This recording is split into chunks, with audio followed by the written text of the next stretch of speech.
സംസ്ഥാന അധ്യക്ഷൻ രാഹുൽ മങ്കൂട്ടത്തിലിനെ ചുറ്റിപ്പറ്റി ഉയർന്ന വിവാദങ്ങളിൽ കലുഷിതമായി യൂത്ത് കോൺഗ്രസ്. വയനാട് പുനരധിവാസത്തിന് വേണ്ടിയുള്ള ഫണ്ട് പിരിവ്, അധ്യക്ഷനെ ചുറ്റിപ്പറ്റിയുള്ള വ്യക്തിപരമായ ആക്ഷേപങ്ങൾ എന്നിവയാണ് തിരഞ്ഞെടുപ്പ് വിഷയത്തിൽ യൂത്ത് കോൺഗ്രസ് സംസ്ഥാന ഘടകത്തെ അസ്വസ്ഥമാക്കുന്നത്. സംസ്ഥാന അധ്യക്ഷൻ ഏകാധിപതിയെ പോലെ പെരുമാറുന്നു എന്നതാണ് രാഹുൽ മങ്കൂട്ടത്തിലിനെതിരെ ഉയർന്ന പ്രധാന വിമർശനം. സംസ്ഥാനത്തെ എല്ലാ ജില്ലാ ഘടകത്തിലും ഈ വിമർശനം ശക്തമാണ്. വ്യാഴാഴ്ച നടന്ന ഇടുക്കി ജില്ലാ നേതൃസംഗമത്തിലും രാഹുൽ ഏകാധിപതിയെ പോലെ പെരുമാറുന്നുവെന്ന വിമർശനം ഉയർന്നിരുന്നു. രാഹുൽ മങ്കൂട്ടത്തിലിനെ വേദിയിലിരുത്തിക്കൊണ്ടായിരുന്നു വിമർശനം രൂക്ഷമായതോടെ രാഹുൽ വേദി വിട്ട് പുറത്തുപോയി. ആരോപണം കേട്ട് മറുപടി പറഞ്ഞിട്ട് പോയാൽ മതി എന്ന് പറഞ്ഞ് പ്രവർത്തകർ തടഞ്ഞതോടെ വീണ്ടും മടങ്ങിയെത്തി. ചാനൽ ചർച്ചയിലൂടെ പ്രശസ്തനാകുകയും നേതാക്കളുടെ ഇഷ്ടക്കാരനാകുകയും ചെയ്തതോടെ സംസ്ഥാന അധ്യക്ഷ പദവിയിലേക്ക് ഉയർത്തപ്പെടുകയും ചെയ്ത രാഹുൽ മങ്കൂട്ടത്തിലിന് സംഘടനാ മര്യാദയില്ലെന്നതാണ് മറ്റൊരു വിമർശനം. പാർട്ടിയുടെ താഴെ തട്ട് മുതൽ പ്രവർത്തിച്ചു വരുന്ന പ്രവർത്തകർക്ക് ഉൾക്കൊള്ളാനാവാത്ത ശൈലിയാണിത്.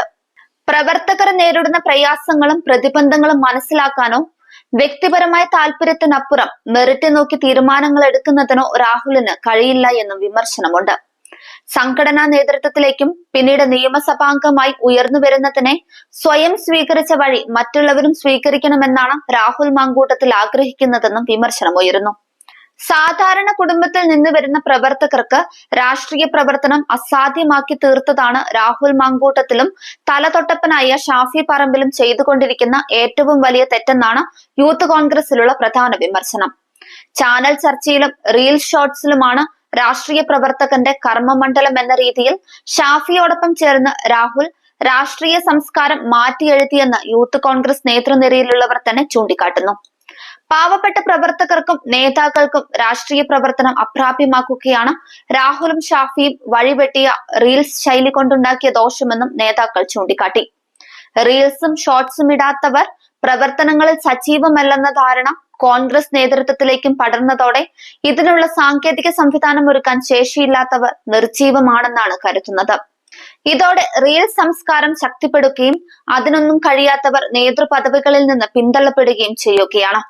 നിലമ്പൂർ ഉപതെരഞ്ഞെടുപ്പിന്റെ പ്രചാരണമാണ് ഇതിന്റെ ഏറ്റവും നല്ല ഉദാഹരണം. പോകുന്നിടത്തെല്ലാം റീൽസും ഷോർട്സും എടുത്തതല്ലാതെ വോട്ടുറപ്പിക്കുന്നതിനു വേണ്ടി വീട് കയറാനോ കുടുംബയോഗങ്ങളിൽ പോയി വോട്ടുറപ്പിക്കാനോ മെനക്കെടാൻ രാഹുൽ മങ്കൂട്ടത്തിലോ അദ്ദേഹത്തിന്റെ ശൈലി പിന്തുടരുന്നവരോ തയ്യാറായില്ല. എന്നാൽ ചാണ്ടി ഉമ്മനെ പോലുള്ള നേതാക്കൾ 3000-ൽ പരം വീട് കയറി വോട്ട് അഭ്യർത്ഥിച്ചതിന് ഒന്നും അർഹിക്കുന്ന അംഗീകാരം കിട്ടിയുമില്ല.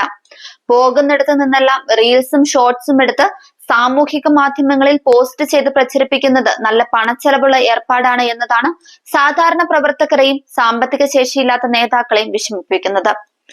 ഒരിടത്ത് എത്തുന്നത് മുതൽ അവിടെ ഏർപ്പെടുന്ന പ്രവർത്തനം വരെയുള്ളവ ചിത്രീകരിക്കണമെങ്കിൽ ക്യാമറയും ക്യാമറാമാനെയും ഏർപ്പെടുത്തണം. സ്ഥിരമായി ക്യാമറയും ക്യാമറാമാനും വേണമെങ്കിൽ ശമ്പളം കൊടുത്ത് ആളെ നിർത്തിയേ മതിയാകൂ. പോകുന്നിടത്തെല്ലാം ഇവരെ കൊണ്ടു നടക്കണമെങ്കിൽ കാറ് വേണം. കാർ ഓടിക്കാൻ നിയോഗിക്കുന്ന ഡ്രൈവറുടെ ശമ്പളവും ഇന്ധന ചെലവും വേറെ. പാർട്ടി കമ്മിറ്റിക്ക് എത്താൻ പോലും കാശ് തികയാത്ത സാധാരണ കുടുംബങ്ങളിൽ നിന്ന് വരുന്ന നേതാക്കൾക്ക് ഇതിനൊന്നും കഴിവില്ല. റീൽസും ഷോർട്സും ഒന്നും കാണുന്നില്ലല്ലോ, എന്താ സജീവമല്ലേ എന്ന് സീനിയർ നേതാക്കൾ പോലും ചോദിച്ചു തുടങ്ങിയതോടെ നല്ല സാമ്പത്തിക പശ്ചാത്തലമില്ലാത്തവർക്ക് കോൺഗ്രസിൽ നിൽക്കാനാകാത്ത സ്ഥിതിയാണെന്ന് യുവ നേതാക്കൾ പോലും തുറന്നു സമ്മതിക്കുന്നു. രാഹുൽ മങ്കൂട്ടത്തിലും അദ്ദേഹത്തിന്റെ പ്രായോജനകനായ ഷാഫി പറമ്പിലും പ്രചരിപ്പിക്കുന്ന രാഷ്ട്രീയ സംസ്കാരം ഉണ്ടാക്കിയ വിനയാണിതെന്നും അവർ മടിയില്ലാതെ പറയുന്നുണ്ട്. അതിനിടെ രാഹുലിനെതിരെ വ്യക്തിപരമായ ആരോപണങ്ങൾ കൂടി ഉയർന്നതോടെ സംഘടന വലിയ പ്രതിസന്ധിയിലാണ്. സംഘടനയിലേക്ക് പെൺകുട്ടികളെ ഉൾപ്പെടെ വനിതകളെ കൂടുതൽ ആകർഷിക്കേണ്ട കാലഘട്ടത്തിൽ സംശുദ്ധമായ പ്രവർത്തന ശൈലിയും ചരിത്രവും ഉള്ളവർ നേതൃതലങ്ങളിൽ എത്തേണ്ടതിന്റെ ആവശ്യകതയാണ് പ്രവർത്തകർ ഉയർത്തി കാണിക്കുന്നത്.